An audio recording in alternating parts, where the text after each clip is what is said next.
Hello, my name is Kristina Castronovo. I'm a NeuroGraphica instructor and aesthetic coach.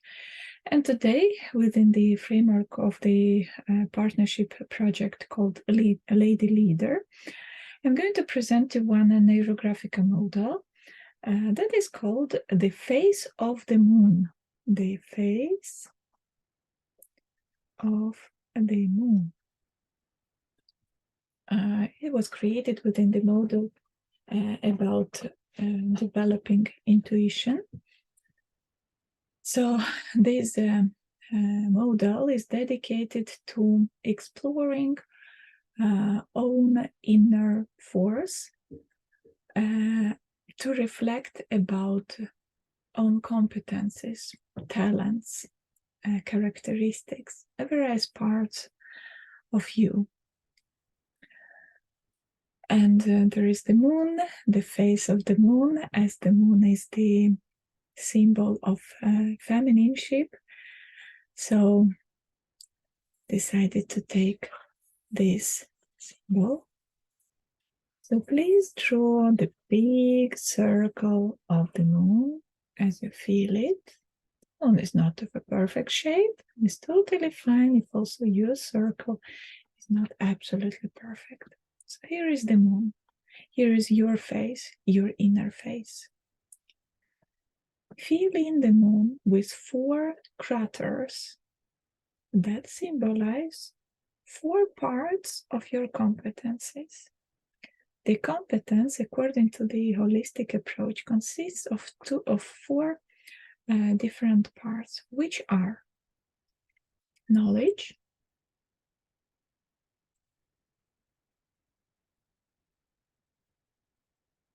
skills,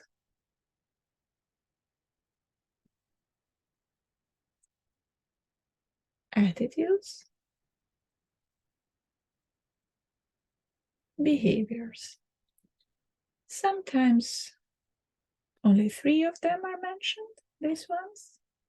Sometimes attitudes are combined with behaviors, but I offer you to draw all 4 ones. As you feel, how big is your knowledge? You can choose particular topic or leadership in general that you want to reflect on. And how big is your knowledge about this topic? Or it can also be in general in your life. How big you feel is your knowledge, your theoretical part? How much did you learn? How much is in your mind? Yeah, so knowledge is something that stays in our head.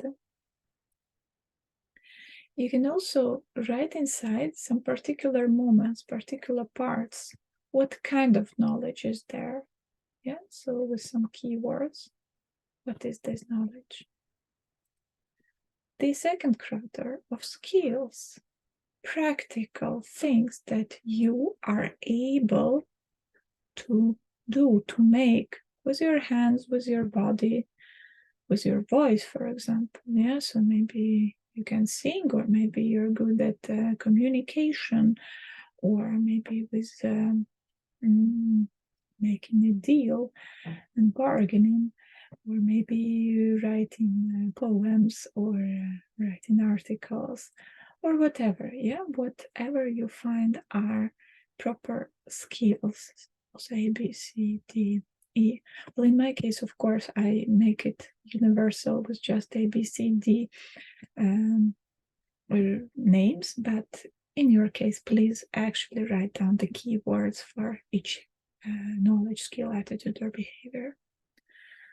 So skills are practical things that you are able to do. Attitudes is something that belongs to your heart, your soul. It is something that you believe in, maybe your values, your vision, your seeing of different things around you. So how big and what are your attitudes? These can be attitudes towards groups of people. I don't know, what is your attitude to refugees or to small kids or to disabled people and so on, yeah? But it can also be values as such. My attitude to European values, or my understanding of environmental values, green values, yeah? So different things of attitudes. Behaviors are very much similar to attitudes. It is like the next step of attitudes. Based on what we believe in, how do we actually act? How do we live? What do we do practically? How do we implement our attitudes in reality? How do we show, express our beliefs? And very often, on the same topic, maybe we know a lot theoretically, maybe we're able to do practical things. We are able to do them practically, but do we actually do them? Because maybe we do not believe in that. Yeah, so I don't know if you studied, let's say, music, yeah, and you have the higher education in music, but you don't practice, you don't work as a musician. So these two first circles would be huge and full of different things inside, but your attitudes and behaviors would be rather small. Yeah? It can also be the opposite option when, you learn something, you know something, but you actually do a lot in reality. So by your attitudes and behaviors, by your experience, you gain much more. This is also an option. Please explore and compare, analyze the size of these circles. What do you notice? Yeah, I see, for example, that my skills and my attitudes are rather similar, and they also cross, so they overlap. What else can you notice visually? For example, I see that the circle of attitudes is rather huge. However, inside, there are not so many different things, but they all are big. They are wide. Yeah, I really feel how huge they are, how consisting they are. Yeah. Explore also which circle is close to which another circle. Yeah, you see, knowledge and skills are going here hand by hand. Skills and attitudes are overlapping. Attitudes and behaviors are close to each other.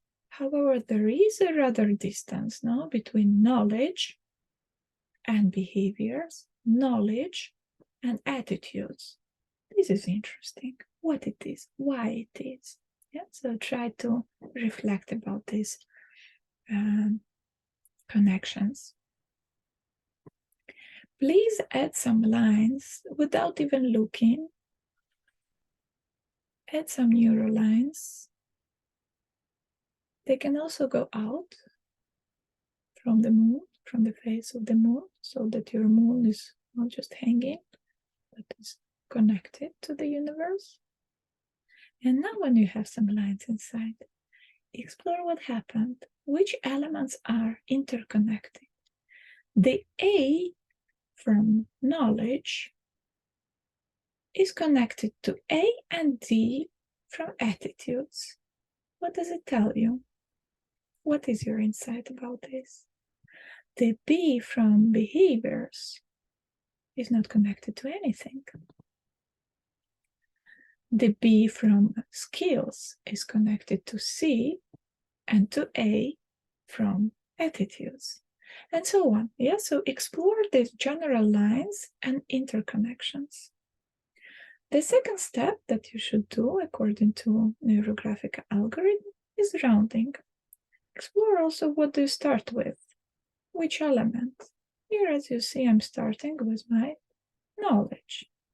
which is very logical and kind of a classic approach, as we actually do at the universities, for example. Yeah?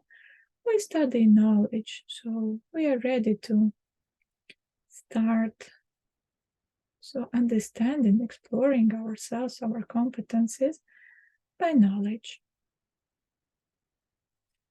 Okay, so place around.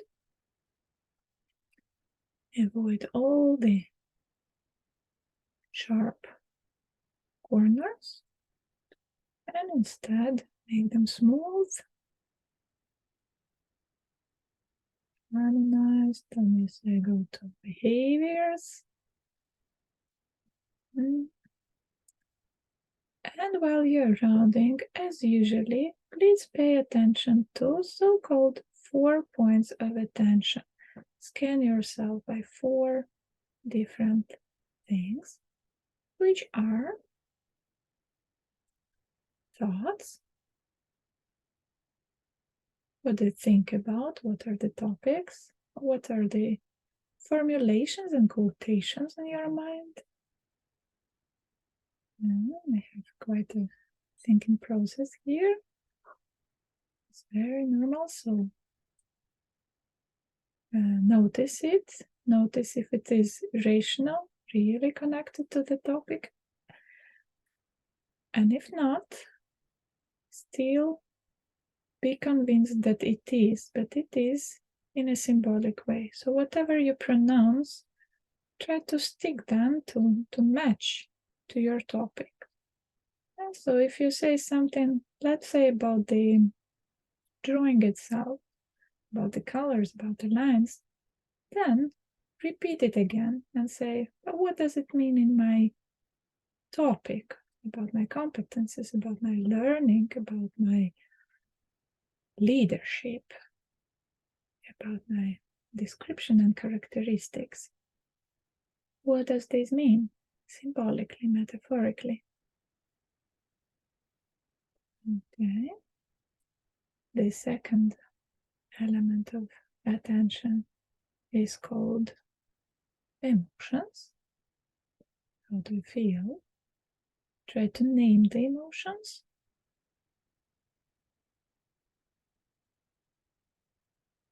Find them out. It's not that easy to name emotions. Are you angry or happy? Satisfied, calm,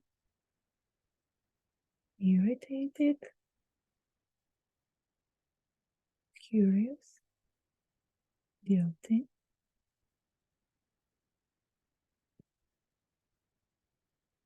What else comes to your mind? How are you? What are your emotions and feelings?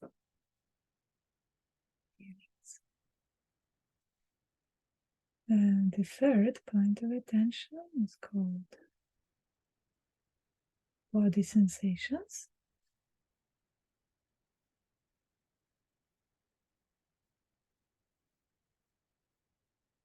What happens in your body while you are drawing? Where does it happen in your body? What are the senses? Comfortable, disturbing? What exactly happens? Any pain? Any tickling? Any sweating? Crying? Hunger? Falling asleep? Yawning? What happens to you? Is it all the same or not? Or it changes accordingly? Or you are touching different elements of your drawing. Try to observe yourself and scan yourself all the time, continuously. What happens?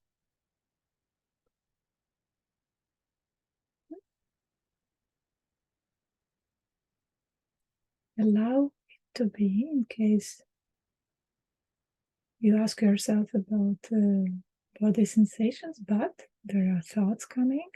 It's totally fine. Let them be too.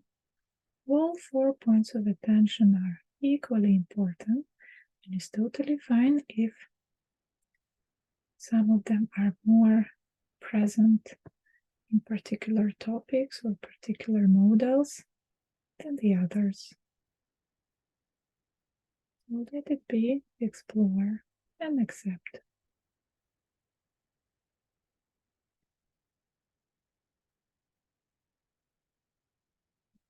And the fourth point of attention is visions. Visions are the visual thoughts that we have. So these can be visual memories from our past.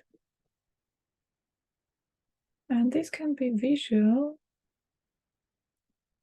dreams about our future or visualizations. These can also be just symbolic visions that are somehow connected to our topic. Whatever you see or you imagine that you see, try to explore deeper. Try to see more details around what you recognize there, what is going on around, what are the details. It's close to you, where does it happen, what are the colors that you see. So try to develop the vision with more details. And if it is about future also, so it is a possibility for you to develop your visualized idea of how you would like it to be. To plan as well. Okay, almost there. A bit more rounding.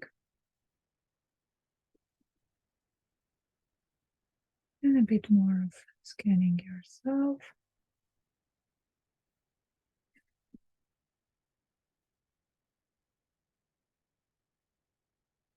All 4 points of attention. And the 4 craters of parts of the competences.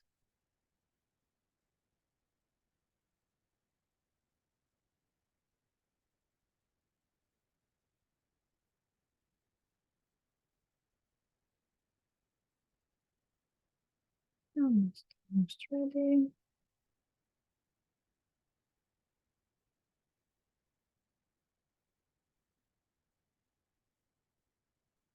And we're done. Okay.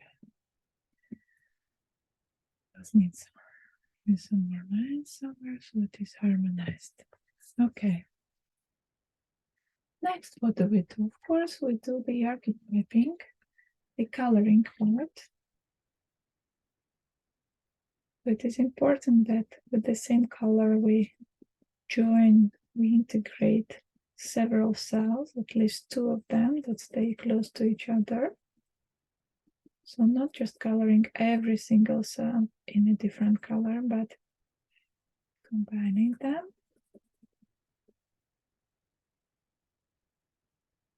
Integrating and not separating.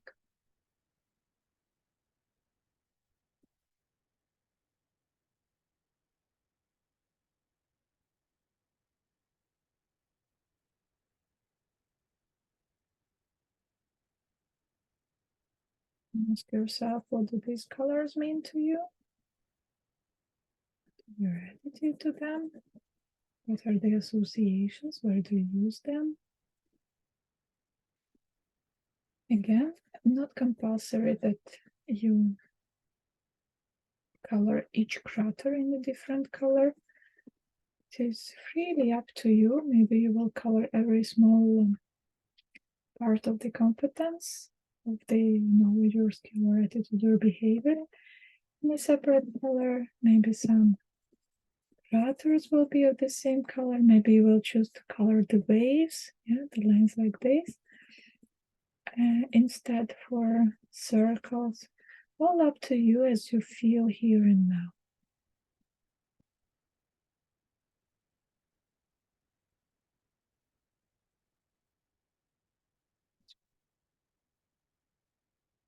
Okay, the moon itself, the whole face.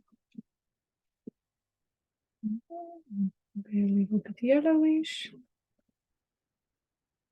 Maybe.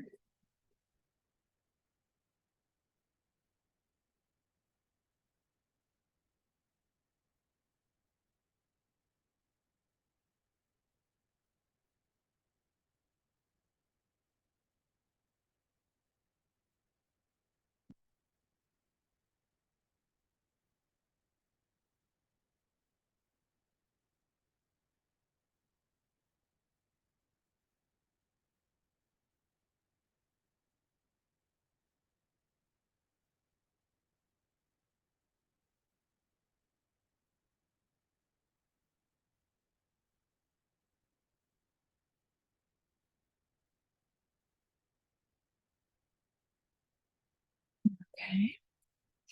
Add some color also green in the background. And compulsory the same in the one color. It can be more as you feel.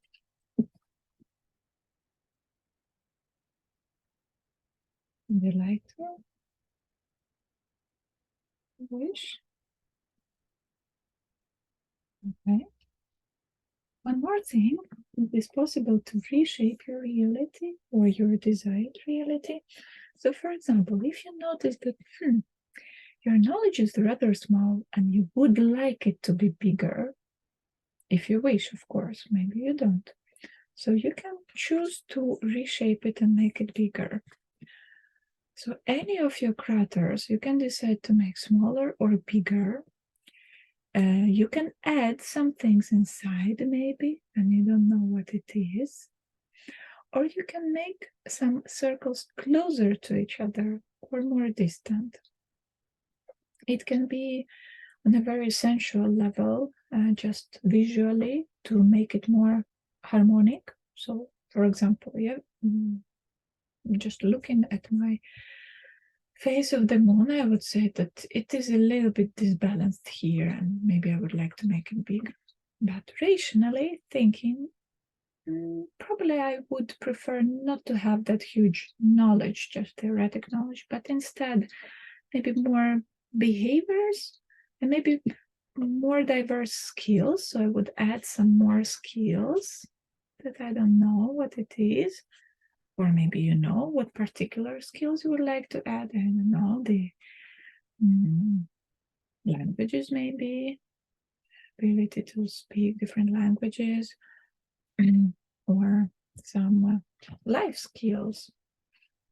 I don't know, the ability to orientate in new places, for example, yeah? So you can add some parts inside, or you can also make something bigger. It's not easy, you see, but I would like to make it this way. So I do reshape as I wish. I want more behaviors, I want more various skills. Okay. Round it, make it integrated and harmonized. Nice. You want to change a little bit the color so it's clear that it belongs to this crater. Okay. Good. Next step is the field lines. So you take some thicker marker and you make at least 2 lines going through the whole drawing from one side to another side of the paper, like this. At least 2, but it can be more. And then the last step is fixation. So with a thick marker again, you can make the final circle that will be a solution for here and now as the most important point. I usually prefer to make the fixation with the closed eyes. Okay, and when you open the eyes, so you can explore what is inside, what does your fixation contains of. this is it. So this is a hint that my subconscious part is trying to give me about what to focus on, how to develop my competencies. Here is my phase of the moon, and explore yours. Good luck.